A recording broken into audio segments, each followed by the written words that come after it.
Alright folks, we're back here in Vintage Story in our vanilla playthrough. This is Thalon McRum bringing you back.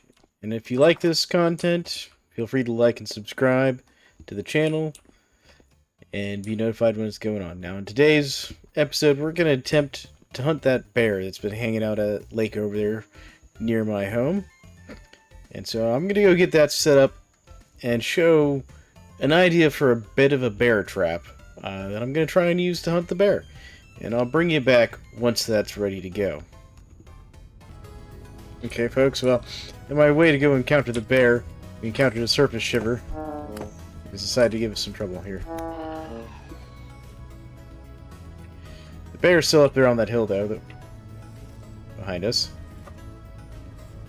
He was chasing something up there. I'm not sure what he was chasing. See if we can get eyes back on the bear here.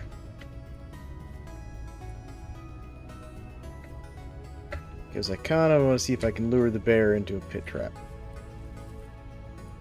I'll bring you back. Let's see if we can spot him.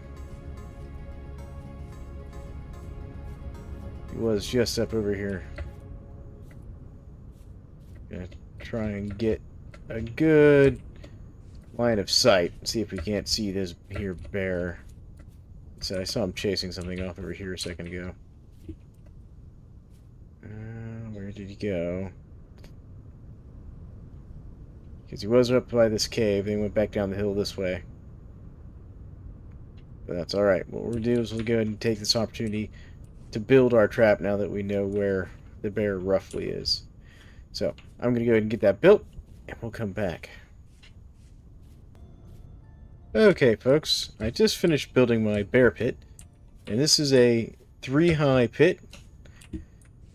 And my hope is that I can lure the bear into here and then hide in that little nook and shoot at him. Because bears cannot climb 3 blocks. They can climb 2 blocks, and their attack range is only 3 blocks. So this little nook here is 4 blocks deep. So if I'm standing back here, he should not be able to attack me. Or at least that's the idea. We're going to find out. He also is 2 blocks wide. So let's go ahead and get our bow ready, because I'm going to have to find him and shoot him once here.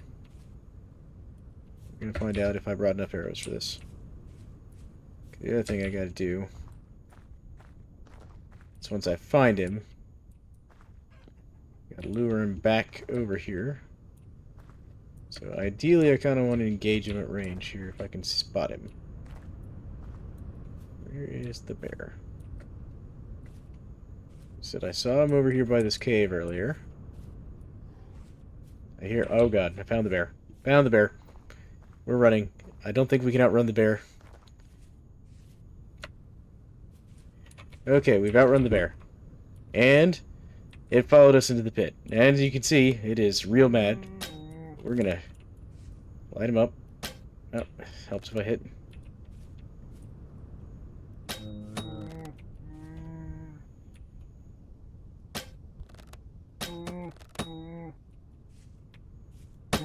Ooh, I got too close to the entrance there for a second.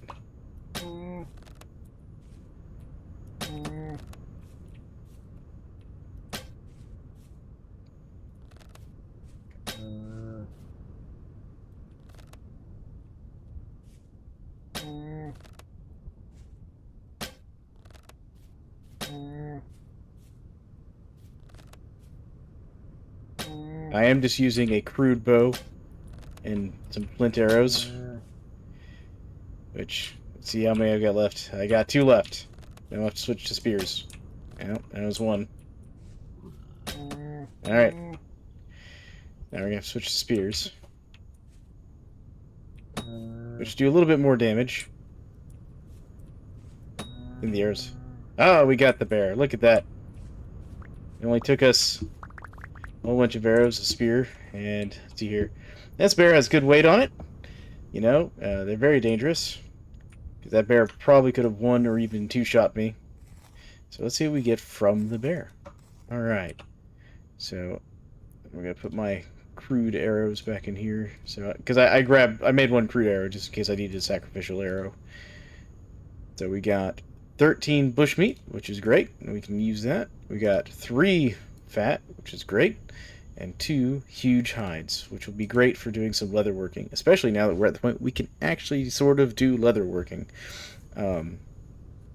There we go. We're going to break these bones. And what's great about this is now that we've killed the bear, we know there are chickens up there. We can actually use this as a way to catch chickens, too. And in theory, that bear will respawn, so we could theoretically come back and hunt the bear again at some point. But that was a successful bear hunt. Didn't even die. It was great. So, there we go. Now I'm going to take all this back to the house, where I encounter a whole bunch of drifters as it's starting to get later in the evening. And then I'll bring you back when I think we're going to check on our bees up next. So, I'll be back in a bit as soon as I finish dropping off these resources and getting on to the next part of what we're going to be doing tonight. Alright, folks. We're back to check on our bees. We're going to see how they're doing over here. And so it looks like we've got a populated bee ship. So they're ready to go. So what we have to do is we're going to have to make sure one of these backpacks is empty. But that's fine. We can do that. This one has flint arrow and copper nuggets. So we just need to move that there. And we can take this one off, put it here. And then we can pick that up by right-clicking, because you have to put this in a backpack slot. And then we can take this back to our farm. We're going to put it on our prepared fence post. And then we're going to work on another project, which is very important. We're going to start making leather. Because I got those 3 large or huge bear hides. And I think we're going to use them to make some leather. Because, you know what? We need leather to really start advancing up the tech tree a bit here. And I'm going to show you all how we're going to do that. So I'll bring you back once we've got the bee ship put away. Alright folks, we're back at our soon-to-be bee farm here. So I'm going to show you how to put the bee ship away. So you notice how I had to put it in one of my backpack slots. So what we're going to do is we're going to hold control while we scroll on our toolbar here with the mouse wheel. And that'll let us scroll over to the backpack slots. And now we have our filled bee ship. And we can go and put this right here on top of that. And notice it says poor. It lowers the population anytime you put it on your back like that. But it'll start checking for nearby flowers. And I've got some flowers out. Not as many as I might like, but it's got some. And that'll update in a minute. And then once it gets enough population, it'll fill up this empty ship we set up previously. And what I'll probably do is expand our farm out this way some, where we've got all these nice flowers. I might do some terraforming on this. We'll see. We'll see. Eventually, I'll build a whole fence around this just to keep the wildlife out of it. But there we go. So we've started bee farming. Now, let's go get the stuff we need for that leather, and I'll bring you back when we're ready to start the leather making process.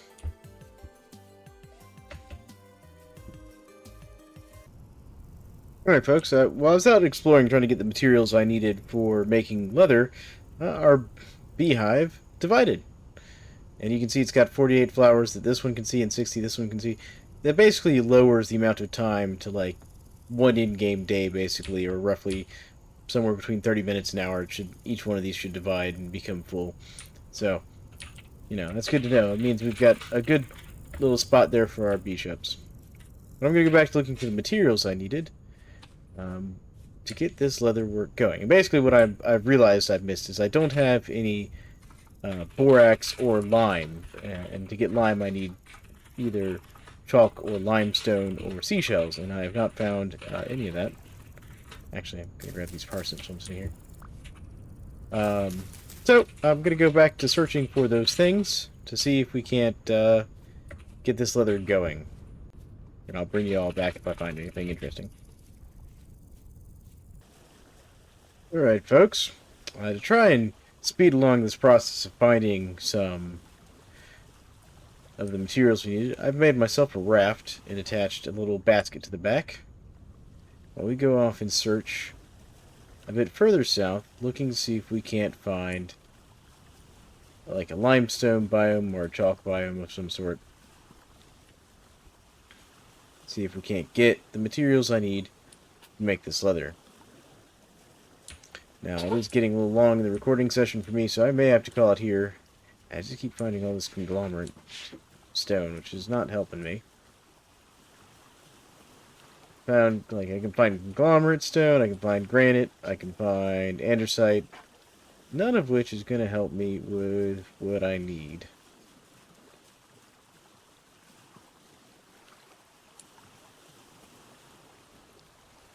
Also keep an eye on the little rocks on the coastline, because sometimes along shorelines here you'll find either, you know, bauxite or not bauxite, what I'm looking for. Borax deposits near the surface. We got something here. What do we got? We got copper. Alright, well, we'll mark it. Just because, we do need more copper. There we go. That is not what we are looking for.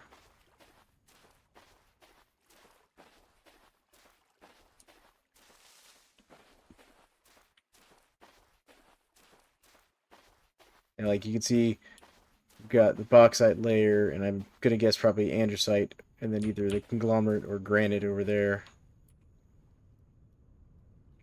Yeah, not seeing the colors we need.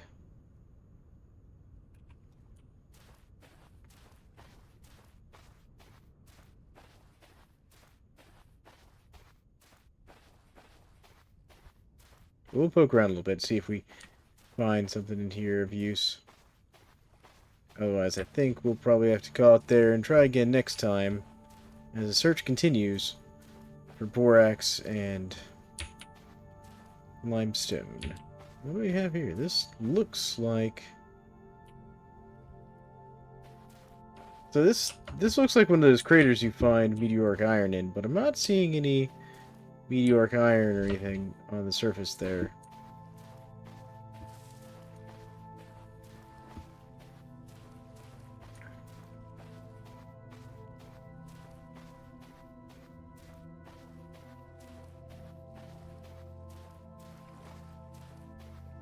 Wait. No, that's just some driftwood over here. Had my hopes up when I saw the color of it. Ah, we do have a seashell, though. Aha! We have our first bit of lime. It is not nearly enough. We are going to need a whole lot more lime. But that technically will get us some lime. It's not a useful amount. One of the mods I used to play with basically allowed you to take this muddy gravel you can find on, like, bottom of lake beds and pan it and get shells and stuff. But unfortunately, I'm not doing that right now. Alright, folks, we're going to head on back to base. And I think I'm going to call it there for the night. So thank you all for joining me. This has been Thalon McRom. And again, if you enjoyed this comment, do please like and subscribe. It really helps me out. So I hope you all have a great one. And we'll talk to you later.